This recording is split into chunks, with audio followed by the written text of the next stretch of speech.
Section of the course, we're going to be exploring the world of vulnerability management. Now, vulnerability management is a systematic and ongoing process of identifying, evaluating, prioritizing, and mitigating vulnerabilities in computer systems, networks, and software applications to maintain a secure and resilient cybersecurity posture. This process includes vulnerability scanning, assessment, remediation, and monitoring to minimize the potential for security breaches and ensure the effective management of risk. So, in this section of the course, we're going to be focused solely on Domain 4 with looking at Objective 4.3. Now, Objective 4.3 states that you must be able to explain various activities associated with vulnerability management. First, we're going to be determining how to best identify vulnerabilities. This process involves recognizing potential weaknesses in your systems, applications, and networks, and then identifying vulnerabilities is going to be the first critical step in building out a robust security posture. Next, we're going to be looking at threat intelligence feeds. Now, threat intelligence feeds provide essential information on emerging threats and can help our organizations to stay more proactive in identifying and mitigating vulnerabilities that might be exploited by threat actors out there in the real world. Then, we're going to cover responsible disclosure programs. Now, these programs play a vital role in the cybersecurity ecosystem by providing a framework for ethical hackers and security researchers to report vulnerabilities that they discover. Your understanding of how these programs work is going to be essential for fostering collaboration between security researchers and organizations. After that, we're going to analyze vulnerabilities. Now, the analysis step involves evaluating the severity and potential impact of an identified vulnerability to allow organizations to prioritize their remediation efforts more effectively. Next, we're going to conduct vulnerability scans. Here, you're going to learn how organizations can employ simple scanning tools and methodologies to systematically search for vulnerabilities in their systems and networks. Then, we'll be assessing the results of those vulnerability scans. Now, vulnerability assessment involves comprehensively analyzing the data being gathered from those scans to determine which vulnerabilities require immediate attention and which ones can be addressed in a more structured manner later on. After that, we're going to look at responding and remediating to vulnerabilities that you've discovered during your scans. Now, an effective response strategy is essential for properly addressing vulnerabilities and reducing the organization's exposure to potential threats. Next, we're going to validate the remediation of our vulnerabilities. And this validation ensures that the remediation actions we've taken have effectively mitigated the identified vulnerabilities and that our systems are now secure. And then, we'll conduct vulnerability reporting. Now, communicating vulnerable findings and remediation progress is going to be critical for maintaining transparency and facilitating decision-making across your organization. Finally, we'll take a short quiz to see what you learned during this section of the course and review each of those quiz questions fully to ensure you can explain why each answer was right. So, when you're ready, let's get started with our coverage of vulnerability management in this section of the course.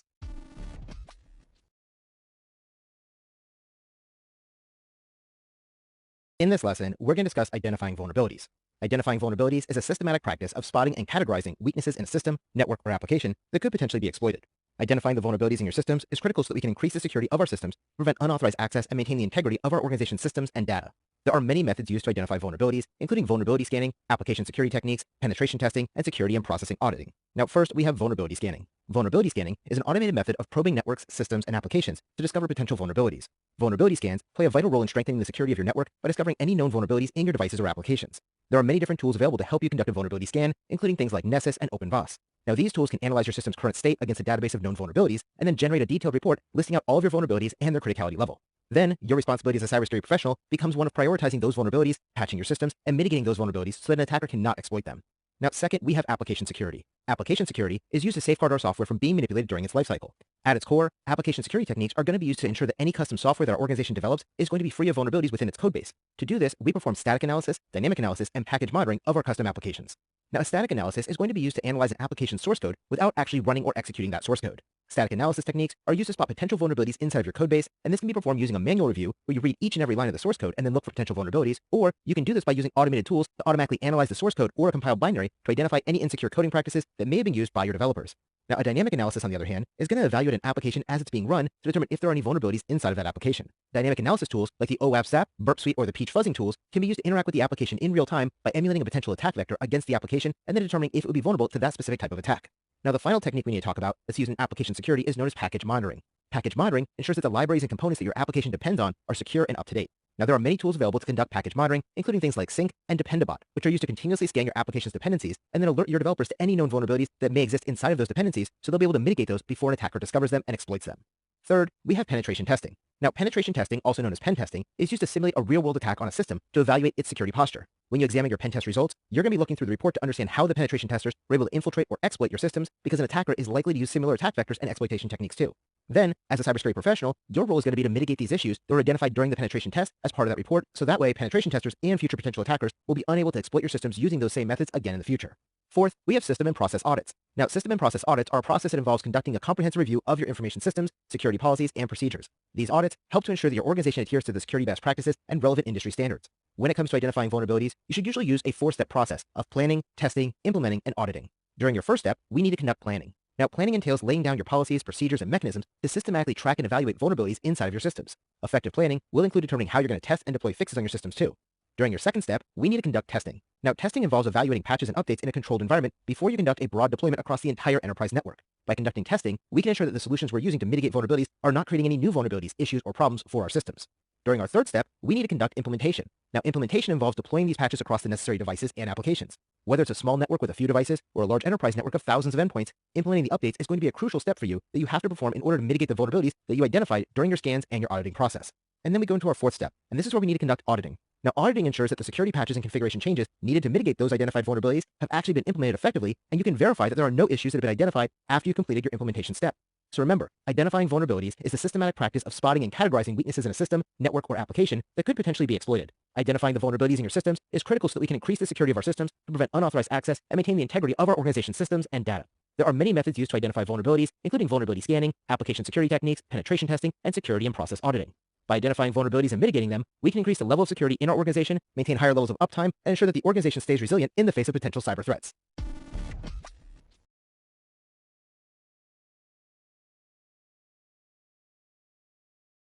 In this lesson, we're going to discuss threat intelligence feeds. Now, as we move through this lesson, we're going to cover some basic concepts in the world of threat intelligence and where we can gather threat intelligence from by using open source intelligence feeds, proprietary or third-party feeds, feeds from information sharing organizations, and information that we gather from the dark web. Now, before we do that, though, let's take a moment to define what threat intelligence actually is. Threat intelligence is a continual process used to understand the threats faced by an organization. Depending on your organization's business and its missions, you're going to be facing different kinds of threats. So it's important to understand your own business and the threat environment that it's going to be focused on. For example, if you work at a nuclear power plant, you're facing different threats and attacks than somebody who works at a high school might. By understanding your own organization and then looking at the different threats that are out there, you can better identify which threats are more likely to affect you and therefore prepare yourself to defend against those threats. Now, threat intelligence is focused on analyzing evidence-based knowledge about an existing or emerging hazard to our asset. Threat intelligence is going to combine data from a large number of sources to provide us with the context, mechanisms, indicators, implications, and actionable information about a given threat. Threat intelligence has become a big business as well, with companies like FireEye providing subscription services to help keep cybersecurity professionals up to date on the latest attacks, vulnerabilities, threats, mitigations against zero-day attacks, and much more. Now, information technology changes quickly, and so it's important that we understand that the types of attacks that we're going to observe are also going to change quickly too. Back in the old days, threat actors focused their attacks on server-side attacks because servers always had at least some ports and protocols open by default. After all, their job as a server is to have open services that can be utilized by authorized clients. But as administrators have done a better job of protecting those servers, threat actors have moved on to easier targets, which in this case is the clients. Now, client-side attacks focus on targeting vulnerabilities in the client applications. Threat actors have found that many clients are not well secured because users don't maintain a hardened device configuration or they simply don't perform the proper patching and updates when needed. Also, users often install additional software in their clients, which also opens up additional vulnerabilities that could be exploited by a threat actor. Now, on our enterprise networks, we can implement things like network access control or NAC to help scan client computers before we allow them to connect to our network. This can help minimize our risk of spreading infections across our other clients that are also connected to our network because we're keeping those clients out that haven't already passed our security test.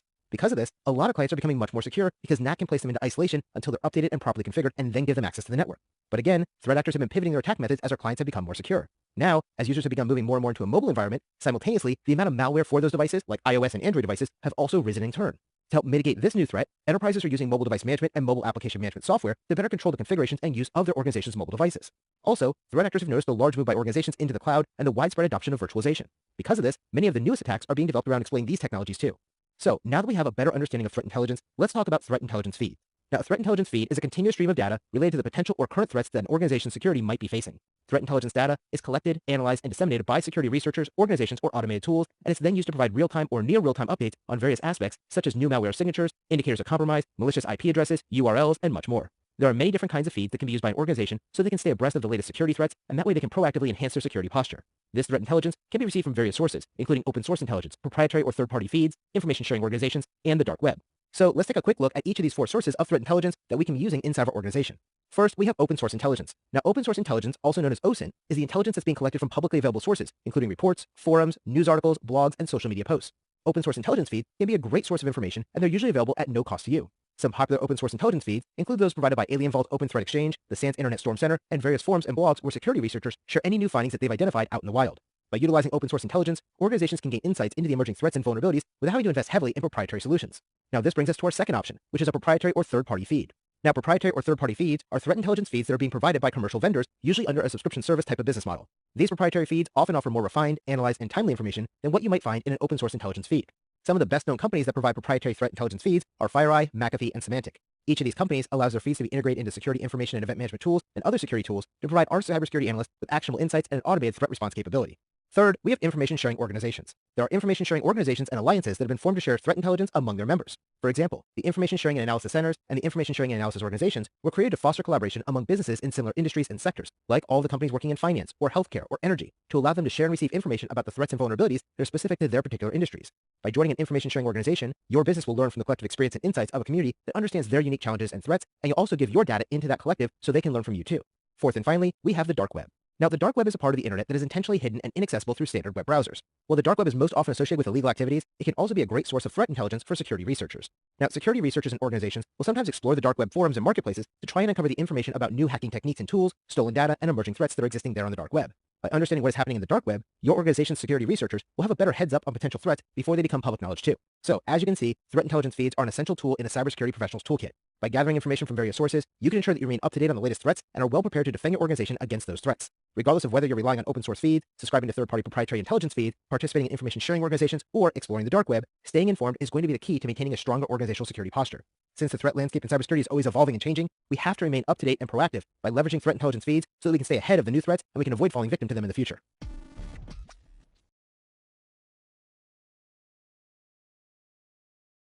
In this lesson, we're going to explore responsible disclosure programs.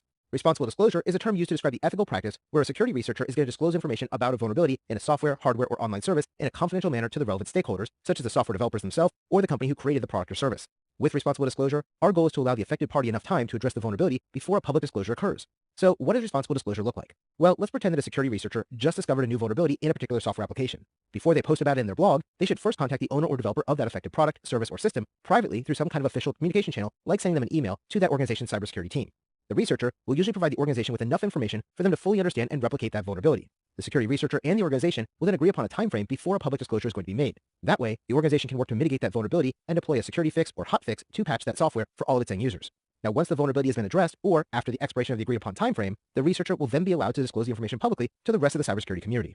This process ensures that the vulnerability is not maliciously exploited by a threat actor, while legitimate end users are still waiting for the software developer to create some kind of a hotfix or security fix and then deploy it to all of their customers. This kind of responsible disclosure is great, but many organizations actually take it a step further by developing a robust responsible disclosure program known as a bug bounty program. Now, an organization can create a bug bounty program to encourage cybersecurity researchers to find and report vulnerabilities in the organization's own systems. By offering monetary rewards to the cybersecurity researchers when they find a validated vulnerability in the organization's software, the security researchers are being incentivized to participate in our organization's responsible disclosure program in a more controlled and ethical manner. Now, bug bounty programs can be run internally by an organization, or they can be facilitated through a third-party platform that specializes in connecting security researchers with an organization. There are many publicly available bug bounty competitions available on platforms like HackerOne, BugCrowd, and Synack, which all provide security researchers a structured environment where they can submit the vulnerabilities that they discover directly for verification, prioritization, and mitigation by the owners of the software or service. Now, your organization will find that there are several benefits to implementing one of these responsible disclosure and bug bounty programs. First, bug bounty programs help to increase the security of your organization. By opening up the systems to additional scrutiny by external security researchers, an organization can uncover and fix vulnerabilities that might have been overlooked by their internal teams or external consultants and penetration testers that may have been contracted to do it for them.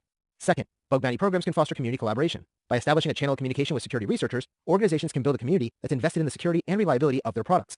Third, bug bounty programs are very cost-effective. Traditional security assessments and penetration testing can be really expensive to perform, but a bug bounty program allows the organization to only pay for vulnerabilities that were found in their software, and the compensation level can be based on the severity or seriousness of the vulnerability that's being submitted by that cybersecurity researcher. But we also have some challenges and considerations that come with running a responsible disclosure or bug bounty program. Your organization has to ensure clear communication is occurring regarding the scope of the program, the rules of engagement, and the rewards that are going to be issued to ensure your program will be successful. It's also critical to establish legal protections for your cybersecurity researchers who are going to be acting in good faith to ensure they're not held liable for any issues that may occur as a result of their participation inside of the bug bounty program, as long as they stay within the rules of engagement that you've set up for your particular program. So, if you want to create an effective responsible disclosure or bug bounty program, you need to make sure you're also following some good industry best practices for doing these programs. Your program must have a clearly defined scope so people know what is and is not part of your program in terms of what they're allowed to do. Also, you want to clearly tell your researchers what testing or probing is going to be allowed and on what systems. That way, they can make sure they're not affecting your operations while they're still trying to find all these security vulnerabilities. Your organization should also establish a proper communication channel to ensure there's a clear responsive channel for reporting any vulnerabilities that a cybersecurity researcher finds. Additionally, your program needs to set up some sort of a reward structure that will clearly define the available rewards or bounties for any newly discovered vulnerabilities, and the levels of these bounties are going to be in alignment with the risk and potential impact of the discovered vulnerability. If somebody finds a remote code execution that we would consider to be a level 9 or level 10 vulnerability, that's going to pay a lot more money than something like an information leak that may only be a level 1 or level 2 vulnerability. Another key to a successful program is to create clear timeframes for the acknowledgement, validation, and remediation of any reported vulnerabilities. After all, if a security researcher takes the time to find a vulnerability in your system and reports it, they want to make sure they're hearing from you that you've received it, that you've analyzed it, and that they've been awarded some sort of compensation or bounty for finding that vulnerability once you verify it was a real vulnerability in your system. Also, you want to make sure you're having full transparency inside of your bug bounty program. That way, once the vulnerabilities are resolved, you can also share what you learn with others in your community or your industry so that all of our systems can become more secure over time. So remember, when we talk about a responsible disclosure, we're talking about a term that's used to describe an ethical practice where a security researcher is going to disclose information about vulnerabilities in a piece of software, hardware, or online service in a confidential manner to the relevant stakeholders. Responsible disclosure and bug bounty programs are going to represent a collaborative and proactive approach to cybersecurity by engaging with the wider security community to create a more secure and robust digital landscape. These programs can turn potential adversaries into allies by leveraging the collective intelligence and skills of the global cybersecurity community to find vulnerabilities in our organization's products and services too.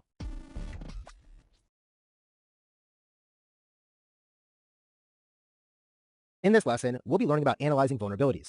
Analyzing vulnerabilities is a critical step that we must perform to help strengthen our cybersecurity defenses. As we move through this lesson, we're going to explore the various concepts related to analyzing vulnerabilities, including confirming the vulnerabilities exist, prioritizing the vulnerabilities, classifying the vulnerabilities, the organizational impact of those vulnerabilities, the exposure factor of the vulnerabilities, and how all this compares to the risk tolerance in your organization. Now, first, let's start out with vulnerability confirmation. When you run a vulnerability scan of your network, numerous vulnerabilities are going to be detected. Now, some of these vulnerabilities are going to be real, and some of these are really not an issue for us. So a part of our vulnerability management process is that we have to analyze each alert or finding to determine if it's a true positive, true negative, or false negative. Now, a true positive occurs when there is a real and exploitable vulnerability that has been correctly identified by your vulnerability scanner. Basically, our systems say that we're vulnerable, and we analyze the finding, and we agree the vulnerability does exist inside of our system. For example, if we perform a vulnerability scan on a system and it detects we're missing a critical security patch like Microsoft 17-010, and we look at that system and we agree that patch was never installed, this is known as a true positive, because that system is indeed vulnerable to attacks against this known vulnerability because the patch to mitigate that has not been installed. Now, a false positive is going to occur when the system incorrectly states that a vulnerability exists on the system, but that vulnerability actually doesn't exist. For example, I've had cases where I've scanned a Linux system and the vulnerability scanning report comes back stating that the system is missing a critical Windows security patch and is therefore vulnerable. But because I'm using a Linux machine or server, it's actually not vulnerable to any Windows-based exploit. So this would be considered a false positive because Windows patches are not going to be required on a Linux-based system. Now, a true negative, on the other hand, is going to occur when the system correctly identifies that there is no vulnerability present on the system. For example, if I scan my laptop and it states I have correctly installed all the security patches and updates for my system, it is reporting a true negative because it's stating that my system is secure from known vulnerabilities inside of the scanning engine's database, and that is actually the true state because I am not vulnerable. Now, a false negative is actually one of the most serious findings you can have. With a false negative, the vulnerability scanner does not detect a known vulnerability on the system, even though that vulnerability does actually exist on the system. Now, the reason I consider this to be the most dangerous is because you think you are well protected and secure because your scans are not detecting a known vulnerability, but those vulnerabilities are still there on your system. This often occurs because you forgot to update the scanner's rules or definitions, so the scanner is unaware of a newer exploit that's available that is now attacking a known vulnerability. Second, we need to prioritize our vulnerabilities. Now, when we're prioritizing our vulnerabilities, we need to rank our identified vulnerabilities in the order of their severity and potential impact on the organization to ensure that we can allocate resources that address the most critical security threats first.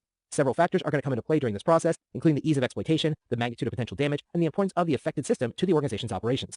For example, if a vulnerability is found in a mission-critical application that could lead to significant data breaches if it was exploited, this is probably going to be prioritized a lot higher than a minor flaw in a less significant system. Now, to assist in this process, security professionals often employ a scoring system like the Common Vulnerability Scoring System, or CVSS. Now, the Common Vulnerability Scoring System is going to provide us with a standardized framework for assessing the severity of a vulnerability and then assign a score based on metrics such as the attack vector being used, the impact, and the exploitability of that vulnerability. By utilizing a CVSS score and considering our organizational context, our security teams can systematically prioritize our vulnerabilities to ensure that our efforts are being focused where they're needed most and that the risk is being effectively managed. Third, we need to classify our vulnerabilities. Now, classification involves categorizing the identified vulnerabilities based on factors like the type of threat, the potential impact on the organization, and the systems or data that may be affected. By doing so, organizations can better understand the nature of the vulnerabilities and align their remediation efforts accordingly. For example, vulnerabilities might be classified into categories like software flaws, configuration errors, or security policy gaps. Within each of these categories, we can further subclassify these things like buffer overflows, privilege escalation, or insecure default settings. Another way for us to gain information about our vulnerabilities that we can use to aid in the classification of our vulnerabilities is something known as a CVE, or a Common Vulnerabilities and Exposures.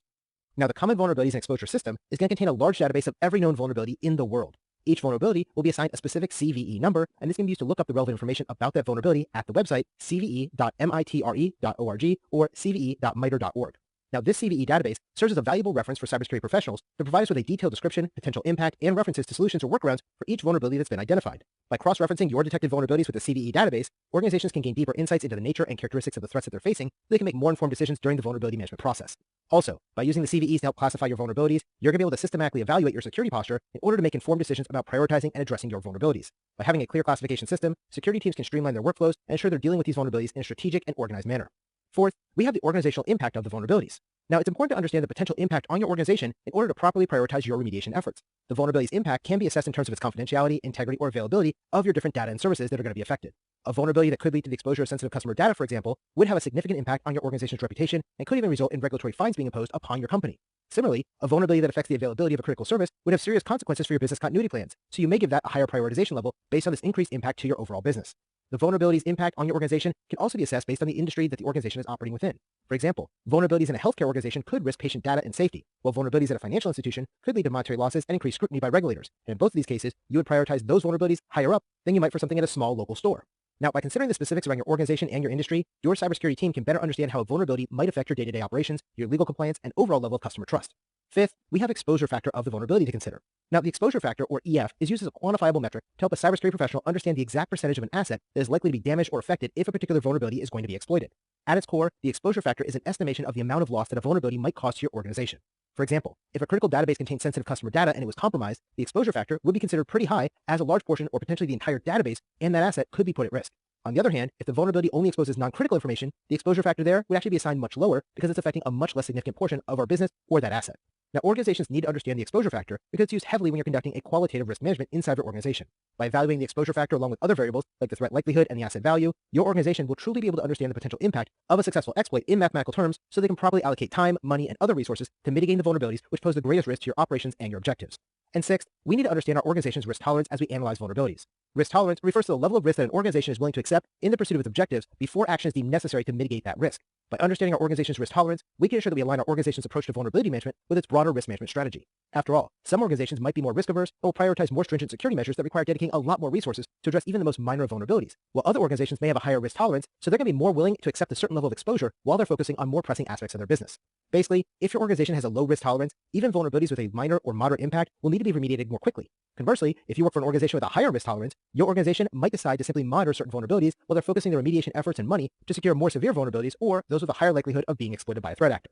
In either case, aligning your vulnerability management practices with the organization's risk tolerance is going to ensure that your security efforts are going to remain consistent with your overall business strategies and objectives. So remember, analyzing vulnerabilities is a critical step that we have to perform to strengthen our cybersecurity defenses. Confirming vulnerabilities involves determining the accuracy of an identified potential security weakness by verifying whether it's a true positive, true negative, or false negative. Prioritizing vulnerabilities entails assessing and ranking security vulnerabilities based on several factors, including their severity, potential impact, and likelihood of exploitation, so your organization can properly allocate resources to remediate your vulnerabilities more effectively. Classifying vulnerabilities means that we're going to categorize identified security weaknesses into different groups based on their characteristics like the type of threat, the affected system, and the potential impact to streamline our management and response efforts. The exposure factor is going to refer to the percentage of loss that an organization will experience if a specific vulnerability was exploited on a given resource. And your organization's risk tolerance is going to refer to the level of risk that an organization is willing to accept or mitigate in pursuit of its objectives and operations. By systematically analyzing, confirming, classifying, and prioritizing vulnerabilities, understanding the exposure factor, and aligning these processes with the organization's risk tolerance, we're going to be better able to equip ourselves to build a more secure, resilient, and responsive cybersecurity infrastructure.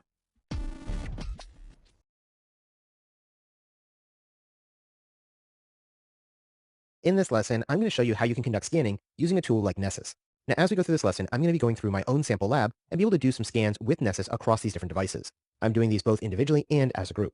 Now, what you're seeing here on the screen is a visual representation of my current lab network. Over on the left side, you'll see that at IP address 192.168.1.116, that is a Mac machine, and that's actually my desktop that I'm using to record this video to demonstrate how to use Nessus. In addition to that, I also have a Kali Linux machine, which is what I'm logged into now as a virtual machine. All of the things that are starting with 192.168.150. Are part of my virtual network in the lab environment, whereas the Mac machine is part of my office network, which is why it has a different IP address starting with 192.168.1. Now, as you look at the circle, you will see that there are different devices that are connected to this virtual network, including a Windows 11 machine at 192.168.150.138, my local host, which is also my Kali Linux machine, which is 192.168.150.129, my Metasploitable 2 virtual machine that's going to be a very vulnerable client for us to find a lot of issues and vulnerabilities with, and that's at 192.168.150.136, and an Ubuntu Linux machine that is located at 192.168.150.137. Now, the Windows 11 machine, the Ubuntu machine, and the Kali Linux machine should all be relatively secure because they've just been installed and they've been updated with the latest security patches. The Metasploitable 2 machine, on the other hand, will probably find a lot of vulnerabilities because it is a vulnerable machine by default, and we use this to be able to practice our penetration testing skills or our cybersecurity analyst skills by finding those vulnerabilities and then trying to patch them, rescanning the machine, and then seeing if we've solved those vulnerabilities in the network. Alright, now that we have a basic understanding of the network that we're going to be using, let's go ahead and move into looking at Nessus. Alright, here you can see the Tenable website, and if you go to tenable.com, you can search for the Nessus Essentials tool. This is a free tool that used to be called Nessus Home, and it allows you to scan your environment, including all of your network, up to 16 IP addresses per scanner, using the same high-speed, in-depth assessments that you get with the professional version of Nessus. As a cybersecurity analyst, you need to get comfortable using vulnerability scanners like Nessus and OpenVAS, because depending on where you work, you'll either be using Nessus or OpenVAS or QualsGuard or some other vulnerability scanner, but most of them work pretty much the same way. So in this lesson, we're going to use Nessus Essentials because it is something that is free to use, and you can download it and do this on your own home network as well to see what vulnerabilities exist there. To do that, simply go to this webpage, entering your first name, last name, and email address. They'll take you to the download page, and they'll email you an activation code with a license key that is good for about 5 years for you to be able to start playing with Nessus and getting used to how it works. Once you have Nessus installed on your computer, it's going to run as a program in the background and essentially starts up a web server that you can access on your local machine. To access this, you'll go to localhost:8834, which is port 8834 on your localhost, which is the machine you're accessing it from. In my case, that's my Kali Linux machine. Once you're there, you're going to walk through the setup wizard, and then you'll create an account. In my case, I've already done that, so I'm just going to go ahead and log in using my account, which is Dion Training. Once you've done that, you'll be brought into the My Scan screen. Now, the first time you do this, you're going to have nothing listed here because it is going to be a blank scan because you haven't done anything with Nessus yet because it's a brand new install. In my case, I've already done a couple of these scans for us, so that way we'll be able to look at the results without having to wait a long time for them to come back from doing the scans. These scans can take a really long time depending on the size of your network. Even for a really small lab environment like the one I have that top scan, which is a basic scan of my entire network, that has been running for about 45 minutes at this point. Now, in order to use Nessus, you need to create a scan profile, and you can see I have several of them already created here. I'm going to walk you through how you can create your own scan profile, and then we'll take a look at some of the results from my scanning profiles that have already been run.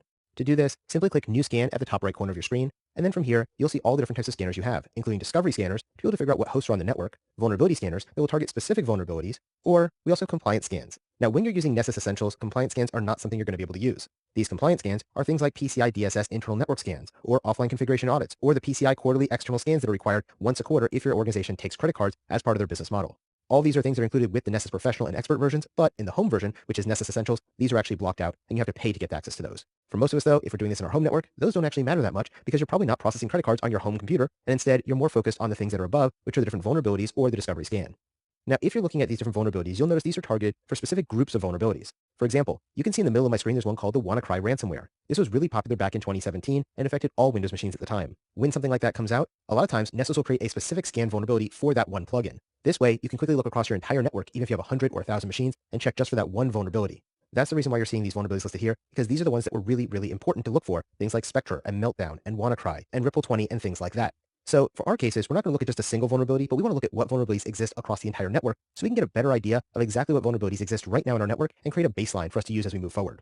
To do this, we're going to do a basic scan. So I'm just going to click over here and do a basic network scan, which is a full system scan suitable for any host. And once I click on that, it's going to have me give it a name. In my case, I'm just going to call it network scan, and then I'm going to give it a description. Now, this is really helpful because these scans are ones that you're going to create and then use week after week and month after month. And so 6 months from now, you might forget, why did you call this network scan? So in my case, I'm going to say a lab demonstration of using Nessus as a vulnerability scanner. All right, and then we're going to save it into a folder. We can do it in the My Scans folder, which you see in the top left corner, or you have the All Scans folder. If I want to create a new folder, I can do that as well. But for our purposes, the My Scan folder is going to be just fine. And then we're going to list out our targets. Now, when you're listing out your targets, you can do this based on domain names like beyondtraining.com or by using IP addresses. For example, if you're doing your internal local network, you're probably going to have to use IP addresses because you probably don't have a domain name associated with each and every host on your network.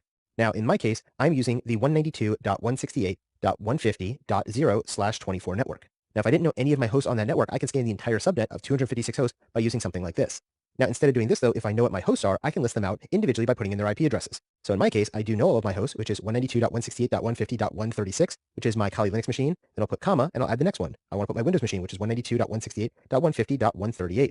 I'll also want to include my Ubuntu machine, which is 192.168.150.137. And I also want to add my Metasploitable 2 machine, which is 192.168.150.139. And I can even add my Mac machine, which is 192.168.1.116. Now notice, those first four are all going to be right next to each other, 136, 138, 137, and 139. So instead of writing it out that way, which takes a lot of time, I can actually just use a dash in between and do 136-139, and then I can get rid of all of the rest of those, and it will still scan all four of those hosts because I'm doing everything between 136 and 139, which includes 137 and 138. I would still need to have a comma here to separate that range from my Mac machine because my Mac machine is outside of that range and it's a separate subnet. Now in this case, this would give me 5 different machines to scan, and I think that's fine. Another thing you can do is you can upload your targets by adding something like a CSV file. For example, you might have a CSV file with 1,000 clients spread across multiple subnets. Instead of typing them all in, you can just import that file by clicking Add File here. The next thing we're going to do is go down to our Schedule option. From Schedule, we can enable or disable this. Right now this is disabled, but I want to go ahead and enable this. Now by doing this, I can schedule scans and allow them to happen once a week, once a day, once a month, or once a year. For example, we mentioned the fact that there are these quarterly PCI DSS scans that we do all the time as cybersecurity analysts. You can set those up here and say once a quarter on the first of every third month, I want you to run a full PCI DSS quarterly scan and give me those results. So a lot of this can be automated and set up so you don't have to sit here waiting for these scans to complete. In my case, I'm going to go ahead and enable this, and we're going to say we want to do this as a frequency of weekly, and I want to do this every Saturday morning starting at 1 a.m. So I'll click on that, and the first Saturday we're going to come to is going to be January 14th of 2023. You'll then select the time zone associated with that, and for me that's going to be the East Coast, which is New York inside of the United States, and then I'll repeat this every week, and I can choose which day I want it to happen, and in my case, I want it to happen every Saturday, so I'm just going to go ahead and highlight the Saturdays there, and you can see the summary at the bottom. It repeats every week on Saturday at 1 a.m. starting Saturday, January 14th, 2023, and that's how you can set up a scheduled scan. The next thing we can do is go to our Notifications tab. Under Notifications, we can configure an SMTP server, and then we can send an email when our scans are complete. So, after it scans this thing at 1 a.m. on Saturday, it can then email me a PDF report that says, here's all the vulnerabilities I found. And so again, this makes it a really nice automated process for us as cybersecurity analysts, and so it is something you might want to go ahead and set up. In addition to that, you can also use results filters, so you can say, hey, only email me if this happens, or don't email me when this happens. The next thing we're going to do is click on Discovery. Under Discovery, we're going to say what kind of types we want to use for our scans.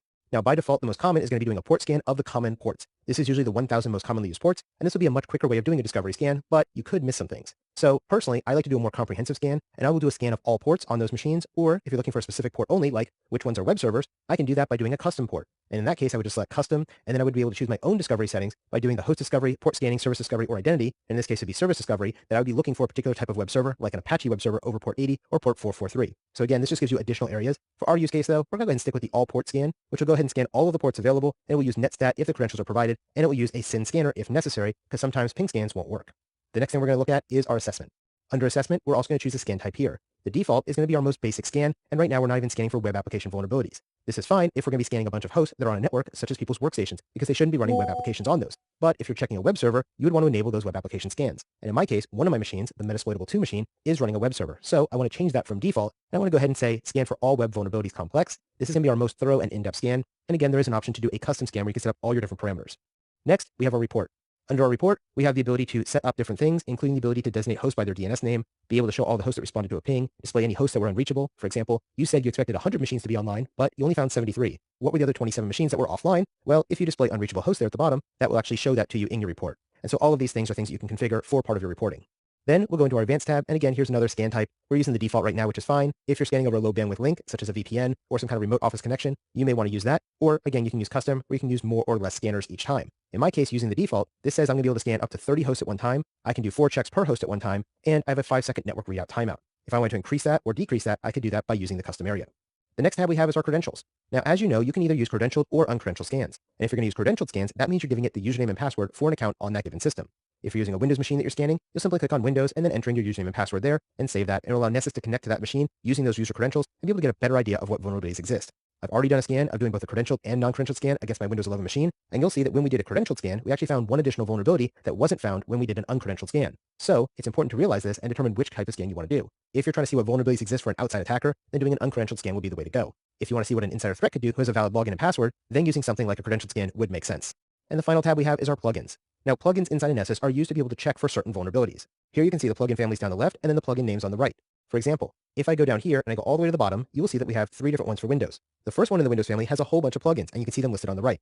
For example, we could be checking to see if TeamViewer's insecure directory permissions privilege escalation is something our machine is vulnerable with. That's because we have that plugin there, 135708, and it will check that when we're doing our scans. Right now, all these plugins are enabled, and we're going to be using all of them when we do our scan, but we could check for just a single vulnerability as well. Essentially, if there's a vulnerability out there that's known, Nessus will go ahead and make a new plugin and release that to the client. Speaking of that, how do you update your scanner to ensure you have all the latest plugins? Well, the best way to do that is by clicking on the Settings tab at the top, but we'll do that after we finish creating our scan. Now that we've looked at all the plugins we want, we can go ahead and hit Save, and that will save that for us. And then from here, it's asking us for the credentials for our Windows machine. In our case, we don't want to use that, so I'm just going to hit the X over here, and then I'm going to hit Save. From here, we now see that my network scan is added to my list, and it will run every week on Thursday at 1 a.m. The reason it says Thursday is because that's today's date when I did it, but the first scheduled time is going to be Saturday at 1 a.m. based on the configuration we did. Now, let's go ahead and take a look at how you can update your plugins. To do this, you're going to go and click on Settings at the top, and from Settings, you'll then go down and look at your scanner health. From your scanner health, you'll see the overall health of your scanner. In my case, you can see how much memory is used, what CPU load is currently ongoing, and the hosts that are being scanned, as well as some graphs showing all that information. In addition to that, we can look at the network activity by clicking on the network tab over here, and that will show us some information about the running scans and the active targets that we're looking at, as well as what sessions are there. If we want to be able to update our scanner, we want to make sure that we check our About area, and this tells us what version we have, as well as what plugin set and policy template version we're using, as you can see over on the right-hand side. In addition to that, you can see the fact that this was last updated today, and if I wanted to update it again, I would simply click on the little refresh button next to that to see when the last update was, and if you click on Software Update, you'll be able to see if it is configured properly to get all of the updates for the components for the plugins, or if we disable automatic updates. Personally, I like to use automatic updates, especially when I'm a home user doing this in my home system. If you're in a corporate environment though, do check your policies, because some organizations don't want you to update your components or plugins directly from Nessus, and instead want to use their own custom server, and you can configure that here under the update server with your custom URL being added in there. Alright, now that we have all that, let's go back to our scans and take a look at some of the things that I've already run so we can see what these scans look like. Alright, let's go ahead and take a look at our Windows machines first. Now I mentioned I had 2 of them done here, one was a credentialed and one was an uncredentialed scan. Let's take a look at our uncredentialed scan first. If I click on my Windows machine, you will see that it has its IP address and we have 10 vulnerabilities that were identified. Those vulnerabilities though aren't really that significant because they're just informational. There are no criticals, no highs, no mediums, and no lows. As you look at the scan details, you can see when it started and when it stopped, and in this case it took me 6 minutes to scan one machine. In addition to that, you can click on vulnerabilities, and from here you'll see all 10 vulnerabilities that were found, as well as what their severity is, whether it's info, low, medium, high, or critical, and in my case they're all informational.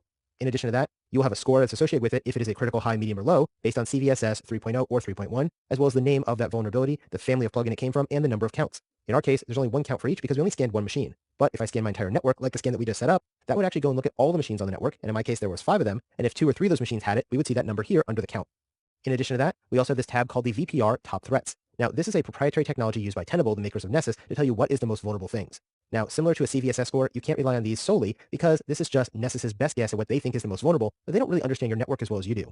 For example, they may say that there's a server with a really critical vulnerability that has to be patched, but when you look at that server, it's actually in an isolated subnet that nobody can reach, and therefore, it's not really that vulnerable to attack. And so it may not be as big of a priority as something that's a high or medium that is publicly facing, such as a web server inside of a screen subnet or demilitarized zone. And then the last tab we have is our history tab, and this shows us all the scans that have been made with that profile. In this case, that's my profile of Windows 11 uncredentialed, and you can see here I only scanned 1 machine 1 time.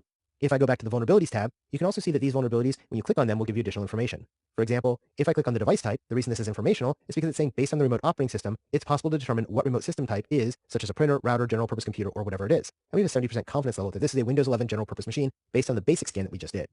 In addition to all of that, once you have all your vulnerabilities, you don't have to just click through them all here. You can actually do it as a report too. In order to do this, simply click on Report, and then you'll select the type of report you want. Whether you want a complete list of vulnerabilities by host, detailed vulnerabilities by host, detailed vulnerabilities by plugins, or vulnerability operations.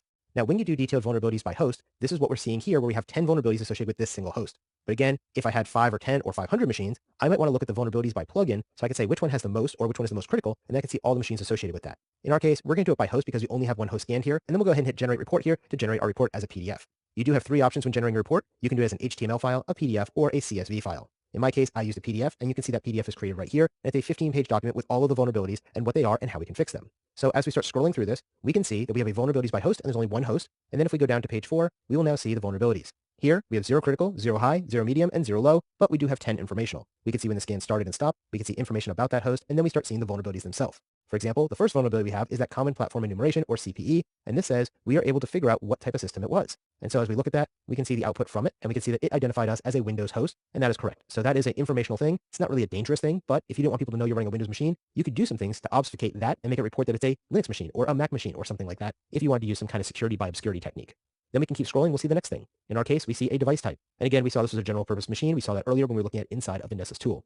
As we continue to go down, you'll see more information of all the things we found. Now here, because these were informational, it's not nearly as helpful as when we find things that have true vulnerabilities, because then it will give us information about the vulnerability and how to solve it. Let me show you what that looks like in just a minute.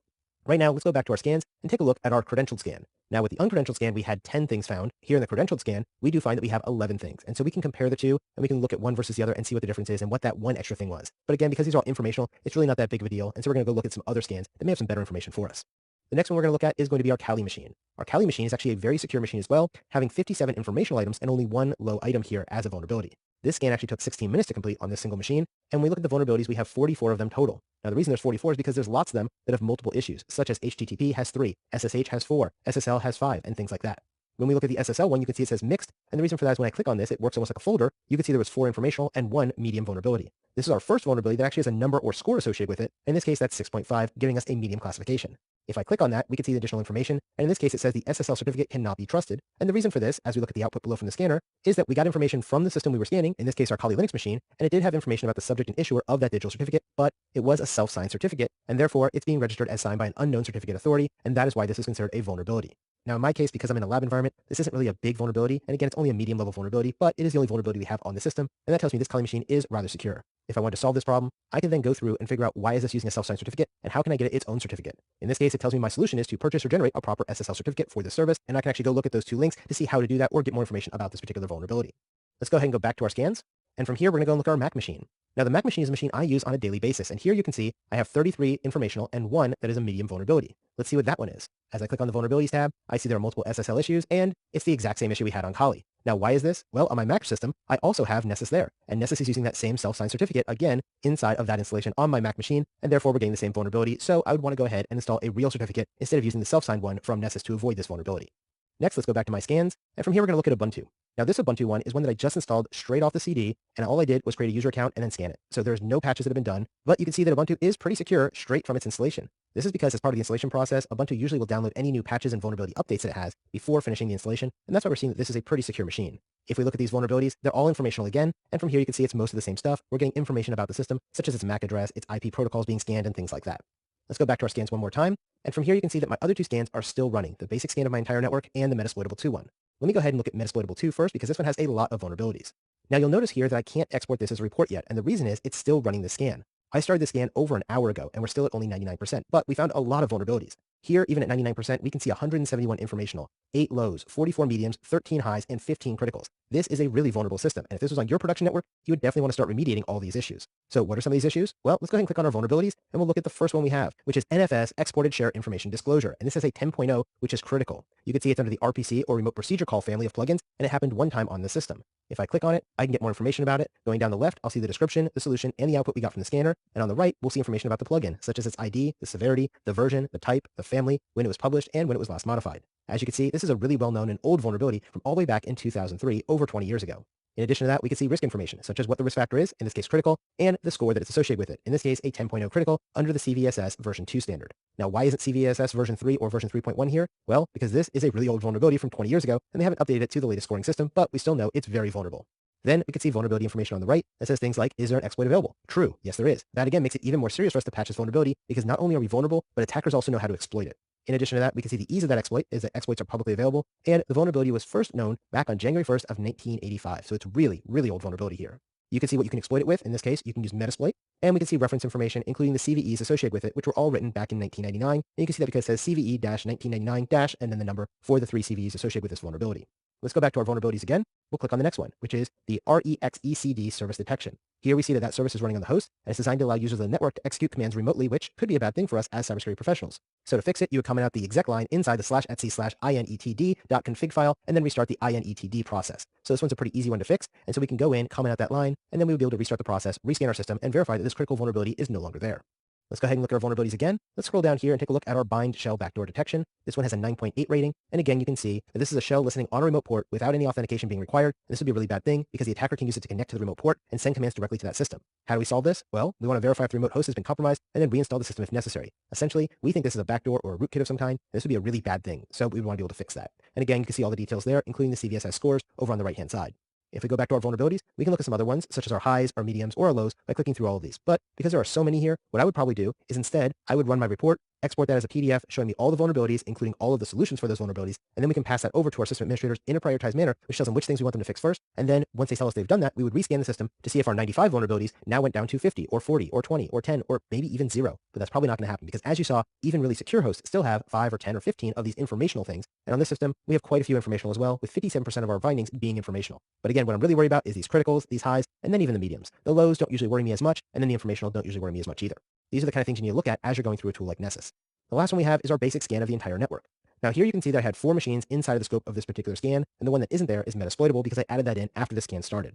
Now, because of that, you can see which machines we have. In this case, the .136 is my Kali Linux machine. The .116 is my Mac system. The .138 is my Windows 11 system, and my .137 is my Ubuntu system. As you can see here, this is what you want your network to look like. This is a nice clean scan. We only have 2 low vulnerabilities, and those low vulnerabilities were basically self-signed certificates for the SSL being run on the Nessus scanner itself. So that tells me these systems aren't that vulnerable to attack, and they're in a pretty good shape. This is what you want your systems to look like by the time you're done doing all your remediation. Unfortunately though, in most production networks, your scans are going to look a lot more like this than they are the one that I just showed you. And the reason for that is sometimes systems are offline when people push patches. Sometimes the systems don't take the patches. Sometimes people say remind me later instead of installing those security patches. And for all those reasons, you start getting vulnerabilities in your system. The nice thing about using a tool like Nessus though, is by going through these and scanning an entire network, you're going to be able to see very quickly which machines you need to focus your efforts on. So if I saw these 4, plus the Metasploitable 2 VM on the screen, I would know immediately that the Metasploitable 2 VM is the one I need to worry about because it already had so much other things that were critical, high, medium, and low in addition to the informational. And so that's where my attention would go. That's the idea of using one of these tools to identify what things are on your network that are vulnerable and what things you can do to fix those vulnerabilities.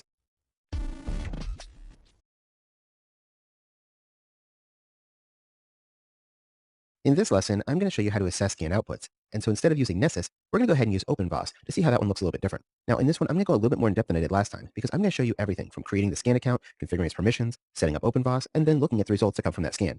Let's jump into the environment and get started. First, we need to go ahead and configure our scan accounts. So I'm going to open up DC1 and then use my Active Directory Users and Computers area. And from here, I'm going to right-click on Users and select New and then Group. When I do this, I'm going to enter my name for my group. I'm going to call it SEC-GLO-scan. And this is the group name we're going to use for our auditors who are going to perform our scans. Now, when we look at the scope of this, it should be global and the type should be selected as security. Once that's done, go ahead and hit OK. Next, we're going to right-click on Users and select New and then User. Here, we're going to enter in the full name and username as scan. Then I'm going to click Next and I'm going to enter a password. Now, I'm going to uncheck the user must change password and check the password never expires, and then click None and then Finish. This is a common setting when you're setting up a scan account. Now, when you do this, make sure you're using a good, strong password because again, we're not requiring people to change their password here and the password will never expire. Something long and strong and complicated would be a great use case here. Next, we're going to right-click the scan object that we just created, that user, and we're going to select Add to Group. Here, we're going to type in SEC-GLO-scan and then click Check Name. Once that's underlined, click OK, and then we'll be able to hit OK again. Now, we can close the Active Directory Users and Computers console. Next, we're going to go into the Server Manager and select Tools, Group Policy Management. This will allow us to go and manage our group policies. Once we're in here, then right-click the Computers OU container and select Create a GPO in this domain and link it here. When we get to the box, we're going to go ahead and call it something. In this case, 515 Support Scanning Policy. If you remember, 515 Support is going to be our fictional company that we're using in most of our examples here. Now, we're going to expand the computer configuration, and then policies, and then Windows settings, then security settings, then local policies, and then user rights assignment. Once you do that, double-click the Deny Logon locally. This is going to make sure that we're not going to allow people to log on to the local machines as an administrator. We can only do it remotely by using our scanning engine. We're going to check the Define these policy settings box and then click Add users or groups. Again, we're going to type in our group, which is SEC-GLO-SCAN, and click OK, and then OK to confirm the main dialog. At this point, we can double-click the Deny Logon through Remote Desktop Services, because again, we don't want people logging onto these machines. And we're going to check the Define these policy settings box and click Add user or group. Again, we're going to put in our group, SEC-GLO-SCAN, and click OK, and then OK once more. Under Security Settings, we're going to select the Registry node. We're going to right-click in the empty pane and select Add Key. From here, we're going to select Users and click OK. Then we'll click Advanced and click Add. Then we can select a principal. Again, we're going to type in SEC-GLO-SCAN and click OK. From the type box, we're going to select Deny. From the Applies to list box, we're going to ensure this object and child objects is selected. Now, at this point, we can select the Show Advanced Permissions, and we're going to check the following boxes: Set Value, Create Subkey, Create Link, Delete, Change Permissions, and Take Ownership. And then we'll confirm all the dialog boxes. This allows us to create those keys that we need inside the registry to give us the right permissions for a scanner. Next, we're going to right-click in the empty pane and again select Add Key. From here, we're going to select Machine and click OK. Then click Advanced and Add and select a principal. Once more, we're going to type in SEC-GLO-SCAN and click OK. From the type box, we're going to select Deny. And for the Applies to list box, we're going to select this object and child objects. Then we're going to click the Show Advanced Permission and make sure we check the following boxes: Set Value, Create Subkey, Create Link, Delete, Change, and Take Ownership. Once more, confirm all the dialog boxes, and now we have set the right permissions. So at this point, we have now created a user and a group with the right permissions that we can use for our scanners. Anytime we want to do credentialed scans now, we're going to use the user account SEC-GLO-SCAN inside the group SEC-GLO-SCAN, because that is our scanning account. So any host on the network will allow us to connect using administrative credentials when we're using the scan account. And it gives us local administrative rights to the registry across all the computers in this domain. Now that we've finished creating the scan account, we need to go into OpenVOS and start using it. So we're going to go over to my OpenVOS scanning machine, and we're going to go to the web page 10.1.0.243, which is my local account. When you're using OpenVOS, you're going to do it through a web page that then interacts with the server and the program on that local machine. Once we're there, I'm going to log in with my admin user and my password. Now, once I'm in the system, you can see the dashboard, and there isn't much information here because I haven't done any scans yet. First, I want to go to Configuration under the menu, and then select Credentials. From here, I want to select New Credential, and then in that dialog box, I'm going to add a new account, known as SEC-GLO-SCAN, that user account we just created. Now, from the Allow Insecure Use options, I'm going to select Yes, because I want to find every vulnerability in my systems, not just the ones that might not cause problems. Then, in the username box, I'm going to type 515support, which is my domain, /scan, and in the password box, I'm going to type my password. Now, notice the /scan is that user account we created. After we do this, click Save. Now that we have our credentials saved, we can now go and configure a scan scope and sensitivity. When we do this, we're going to decide what group of targets we want to go after with our vulnerability scanning. So we're going to click on Configuration and then select Targets. Here, I'm going to click New Target. Then, in that web dialog, I'm going to type in the name 515support-host-Windows, because I'm going to do a scan across all my hosts inside my network that are Windows-based. Next to the host, I'm going to select Manual and type in the IP address that I want to scan. In this case, 10.1.0.0/24, which is my subnet that contains all my Windows hosts. Next, I can click to exclude some hosts. So I'm going to select Manual and type in 10.1.0.254, 10.1.0.243. Now, the .243 machine is the box I'm actually scanning with. So I don't want to actually scan this as part of my host because it's actually an excluded area. It is my vulnerability scanner. Then under Credentials, I'm going to select SEC-GLO-SCAN because that is one that we have authorized as that administrative scanning account. And then I'm going to click on Save. Now, next I'm going to go into the Configuration menu and click Scan Configs. Here, we're going to take a few minutes to just browse the default scan configurations, but we're not going to make any changes here. From the scans, I can select Tasks, and from the task, there's going to be a wizard prompt that appears. If it does, just close it. Next, click on New Task, and then select New Task. In the New Task dialog box, we're going to type in the name that we want to call this, in this case, 515support-host-windows-full. Then, from the Scan Targets box, we're going to select the group we just set up, 515support-host-windows. From the Scan Configuration box, we're going to ensure that we select Full and Fast, which is the type of vulnerability scan we want to conduct. And then we'll click Save, and finally, we'll click Play, which will start our scan. Now, because I'm using the Community Edition here, I don't have the ability to schedule tasks. That's a feature of the Pro version of this tool. So if you're going to be using this on your own home network, you're going to have to actually remember to start the scan yourself at designated intervals instead of having it do it for you automatically. Now, it'll usually take a couple of minutes or even longer to perform these scans because it's connecting to each machine inside my scope and being able to test them for those vulnerabilities. So I'm going to speed this up here so you don't have to wait as long. Once you're done, you're going to get back the results by going ahead and looking at the scan report. Click on Scan and then Results. Once you do that, you'll see a dashboard with 4 key areas. The top left is all the results by severity class. So in this case, you can see I had 163 total vulnerabilities. I had 7 high, 26 medium, 5 low, and the rest of these were log or informational content. Then in the middle, we have a word cluster. These are words that are coming to us based on all those vulnerabilities that were found. And so I can see, for instance, that Windows occurred a lot because these were Windows scans. So that was a very large word. So it's a very quick visual way to say, oh, I have an issue with SSL-TLS, or I have an issue with SSH, or whatever that vulnerability is that's really taking up most of your cluster there inside the words. Then on the top right side, you have the results shown based on the severity inside of CVSS. So it goes from non-applicable, low, and then 1 through 10. And so you can see very quickly how dangerous things are on your network. Now, what I really find useful is that bottom part. Now, in the bottom part, we're seeing the results 10 at a time. And in those results, we're going to see, in this case, 10 out of 163. You'll have the name of the vulnerability. You'll have the severity. You'll have the quality of detection. You'll have the host IP, the name, which is the DNS name of your server, and then the location and when that was created. This is information, again, at the top level, but you can drill down and see additional detail by clicking on the names of those vulnerabilities.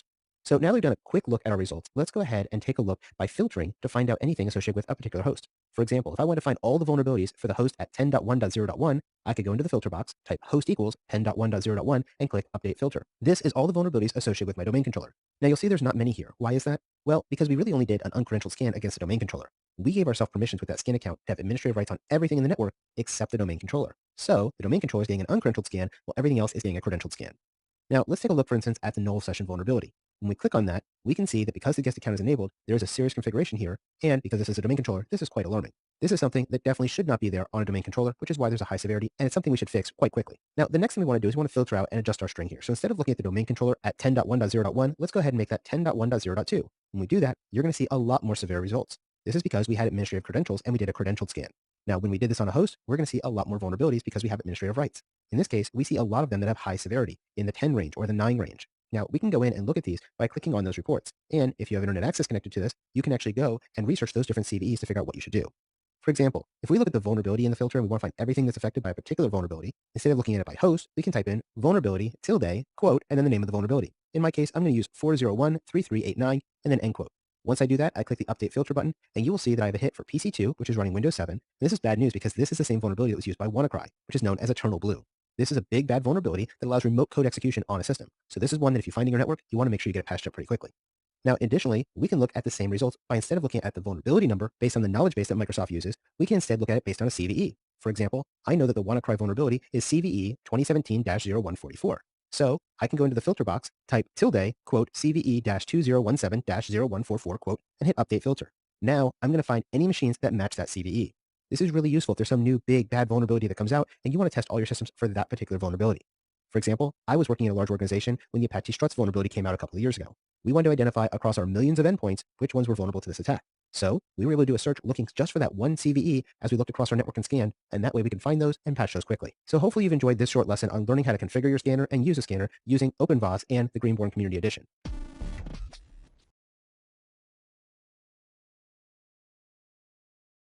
In this lesson, we're going to cover vulnerability response and remediation options. Vulnerability response and remediation refers to the strategies and actions taken to identify, assess, and address vulnerabilities in a system or network by aiming to mitigate risks associated with those known vulnerabilities so you can strengthen your organization's security posture.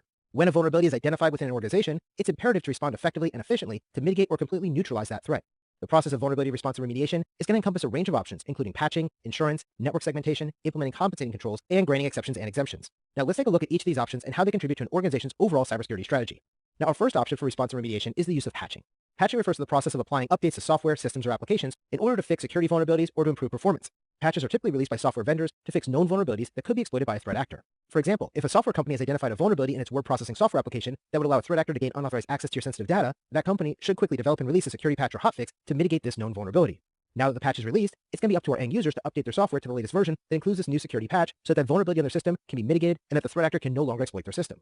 The second option we have for response and remediation is to purchase an insurance policy. Now, purchasing a cybersecurity risk insurance policy is going to be a risk management strategy where an organization is going to procure an insurance policy that is designed to mitigate any financial losses that could result from a cyber incident like a data breach, network outage, or business interruption. For example, if you're working for a small e-commerce company, you might opt to purchase a cybersecurity insurance policy so if the company does suffer from a data breach, the insurance policy will cover the costs for mitigation, remediation, and recovery that are associated with that incident. And this includes things like legal fees, new servers, new software, consultants, public relation efforts to rebuild your company's image, and all the costs associated with notifying your customers that were affected by that incident.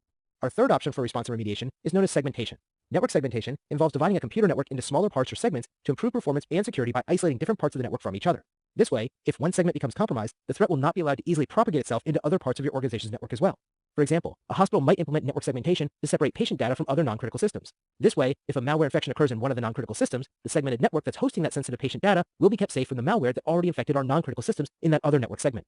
Our fourth option for response and remediation is known as compensating controls. Compensating controls are alternative security measures that can be implemented when a standard security control cannot feasibly or effectively be implemented on a given system. These compensating controls are tailored to provide equivalent levels of protection when you're mitigating your vulnerabilities. For example, let's say that your organization's leadership decided that we're all going to use multi-factor authentication on all of our systems because it's considered the best practice for securing your user accounts. The problem with this is that we can't implement MFA on all of our servers because some of them are running older, legacy versions of the server software.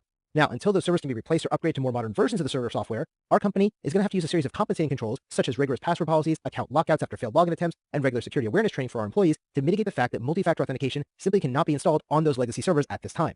Now, our fifth option for response and remediation is to create an exception or an exemption. An exception to the world of vulnerability response refers to a situation where a certain security control or policy is going to be temporarily relaxed or bypassed because your operational business needs it to be. Now, when you do this, you have to understand and accept the associated risk of bypassing those controls, but when you do, this creates an exception.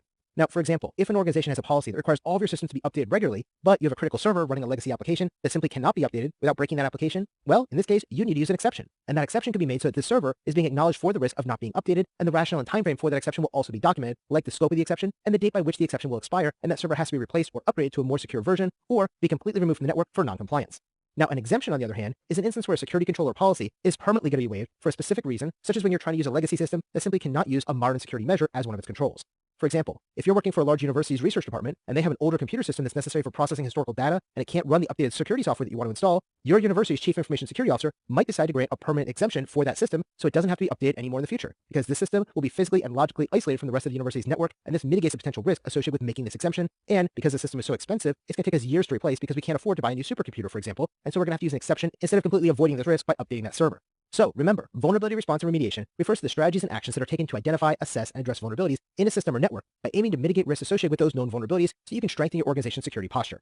Whether it's quickly applying patches, investing in an insurance policy, utilizing network segmentation, implementing compensating controls, or granting exceptions and exemptions, each type will offer us a different way to enhance the organization's cybersecurity posture. By understanding and effectively leveraging these options, your organization can fortify its defenses and navigate the complex landscape of cybersecurity threats with more confidence and more resilience.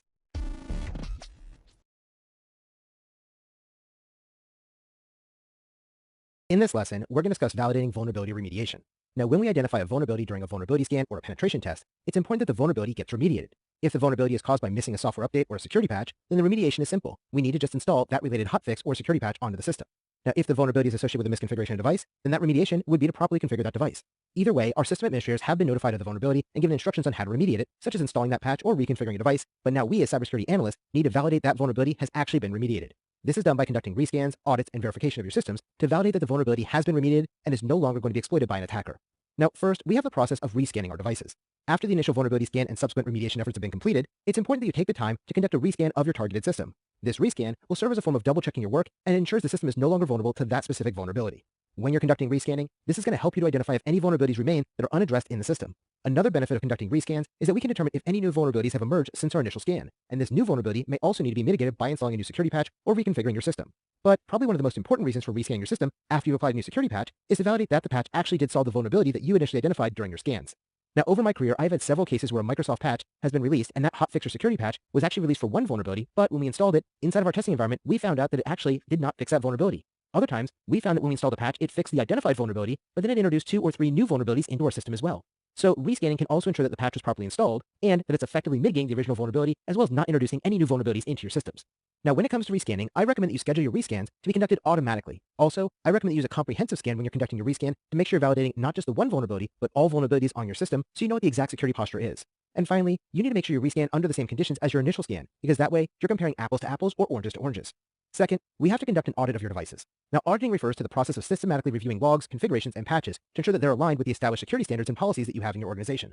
These audits can be conducted to validate your configuration or your patch status, and configuration auditing is going to involve checking the system setup to ensure that there are no misconfigurations or deviations from the security baseline. Additionally, we can conduct patch auditing, which ensures that all of our patches were properly applied and that they were implemented to solve all of our known vulnerabilities. When it comes to auditing, it's going to be important to maintain the proper documentation and detailed records of the identified vulnerabilities, the applied patches, and the system changes to prove that you've actually mitigated these vulnerabilities and their associated threats. You can also leverage automated auditing tools to conduct the auditing process, such as a configuration management solution, which can drastically speed up the auditing process for you.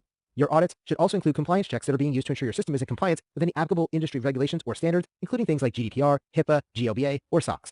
Third, we have to conduct a verification of our devices. Verification is the final checkpoint in validating our vulnerability remediation process. Verification is going to involve testing the system to confirm that the patches and configuration changes have the desired effect. These verifications can be performed by conducting a penetration test, conducting user verification, or using feedback loops. A targeted penetration test can be used during the verification process to simulate an attack vector to verify that the vulnerabilities have been properly addressed and remediated and that they're no longer able to be exploited using that specific attack vector. Additionally, because your system administrators might install a security patch to solve one vulnerability, they can inadvertently disrupt normal operating functions too. And so it's important to conduct user verification to ensure that all of your applications and services are still functioning correctly after the remediations have been completed. Also, you can establish feedback loops and other mechanisms with your users and staff to quickly identify and address any issues post-remediation that may have occurred.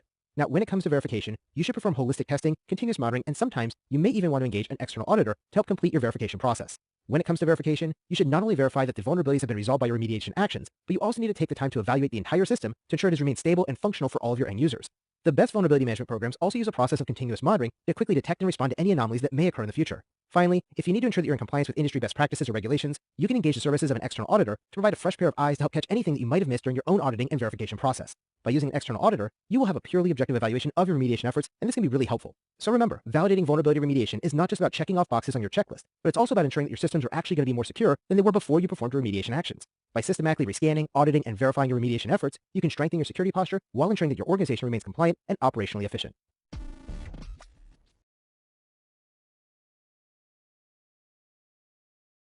In this lesson, we're going to discuss vulnerability reporting.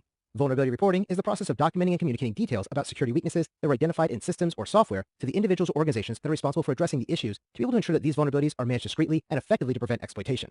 Now, when it comes to reporting, it's important that these reports use clear, concise, and transparent language to ensure that the vulnerabilities can be well understood by all the key stakeholders. Now, at the same time, we also need to ensure that communications and the reports themselves remain confidential because they contain an exhaustive list of every known vulnerability inside of our enterprise networks. So, as we focus on reporting vulnerabilities, we are going to be discussing internal reporting, external reporting, reporting as part of responsible disclosure, and the importance of keeping vulnerability reporting information confidential and safe from prying eyes.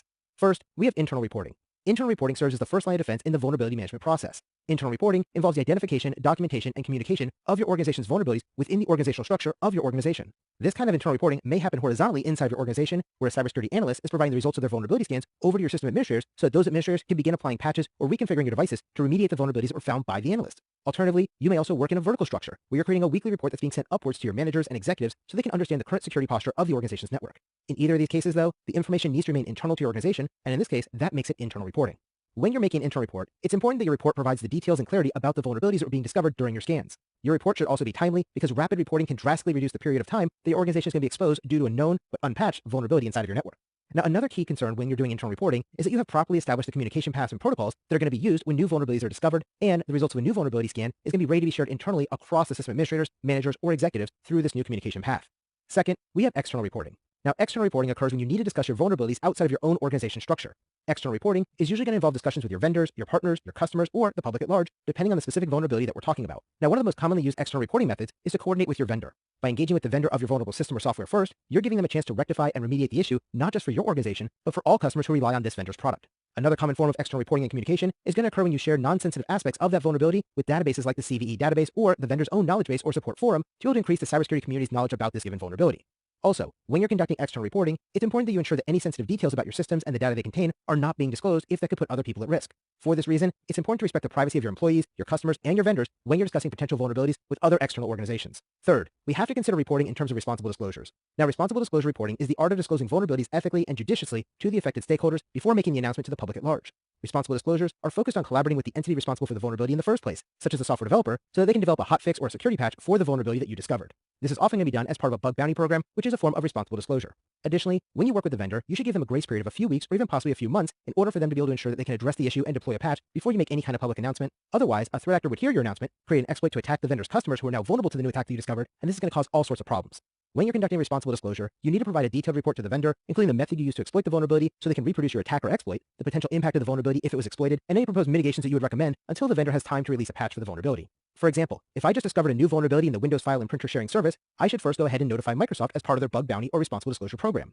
When I do that, I'm going to tell them about the vulnerability I discovered, what the impact is, and any proposed mitigations for it. So, let's pretend that the vulnerability I discovered is only effective against version 1 and version 2 of the SMB protocol, but not version 3. So in this case, the mitigation might be for Microsoft's customers to disable version 1 and version 2 of the SMB protocol. Or if this vulnerability was discovered to be a remote code execution vulnerability, we might make the recommendation that port 445, which is used by SMB, is going to be blocked at the customer's firewall, because that way, if port 445 is closed, only people internal to the organization will be able to use it, and nobody from outside the organization will be able to access the servers using port 445.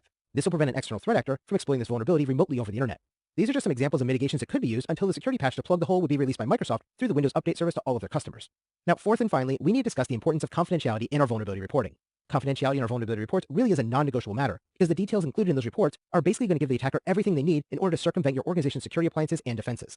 Think about it like this. You just took the time to drop some blueprints of your home and then document exactly where all the valuables are in your home. In addition to that, you listed all the security cameras you have, which doors are locked and which ones aren't, which windows are open and which ones aren't, all that kind of stuff. Now, as you're going to work, you accidentally dropped that blueprint on the street and I picked it up. Well, guess what? Now I know exactly how to break into your house and where all the valuables are located, right? Well, the same holds true with our vulnerability reports. After you conduct your vulnerability scans, the report is going to be generated and it's going to contain a list of every vulnerability in your networks as well as every misconfiguration it finds. In the hands of a threat actor, this is a map that will tell them exactly how to break into your networks and wreak havoc all across your systems. So, when it comes to the confidentiality of your reports, you always want to make sure those reports are being encrypted, and you should use secure storage spaces online if you're going to give access to other people instead of just emailing it around. For example, I could create the report, encrypt it, and then upload it to a password-protected portion of our internal SharePoint or document repository, and then I can send that link by email to the people who need a copy of that report instead of emailing them the PDF of the report directly. This helps to ensure we have securely controlled access to the report instead of people forwarding that email internally or externally of our organization. Additionally, you also want to ensure that the report is only provided to those who have a need-to-know basis. Again, this is another reason why you want to put it on an internal SharePoint portal or other document repository that has access control rights. For example, an accountant who works at your organization probably doesn't need to see the detailed report of all your vulnerabilities, but your system administrators, they probably do because they're going to be patching those vulnerabilities, so they need to know they exist. On the other hand, your executives do have a vested interest in a need to know about the security posture of your network, but they probably don't need the fully detailed 300-page report of every vulnerability that exists in your network because they're not a system administrator and they're not going to be going line by line through the report to patch and mitigate them. Instead, these executives would rather have a 3 to 5 page executive summary of your organization's vulnerabilities that contains much less details and can be shared to a slightly larger audience while still being much easier for them to understand because it relies on summarized information and graphs to highlight your organization's current security posture. Now, it is very important that your reporting remains confidential. Otherwise, exploitation, reputational damage, and even legal repercussions could occur for your organization. After all, a malicious actor could use the report to exploit your disclosed vulnerabilities before they're patched by your system administrators, so we want to make sure we keep those unknown. If your vulnerability report gets posted on social media, for example, this would actually damage your reputation and have the public lose confidence in your organization's ability to securely protect its customers' data. Finally, if that report does get out, you may be subject to legal repercussions due to your existing contracts, industry regulations, or simply being sued by one of your customers if their data is getting exposed due to your negligence release of that vulnerability report, especially if you're working as an external auditor or cybersecurity consultant for that customer. So remember, vulnerability reporting is the last step, but a really important step inside of the organization's vulnerability management program. Vulnerability reporting is the process of documenting and communicating details about security weaknesses identified in software or systems to the individuals or organizations responsible for addressing the issue to ensure that these vulnerabilities are managed discreetly and effectively to prevent exploitation. This vulnerability reporting can be performed internally or externally, as well as part of a responsible disclosure program. Either way, though, your vulnerability reports must be kept encrypted to maintain their confidentiality, and they should only be shared with other people who have a need to know in terms of your organization's existing vulnerabilities and current security posture.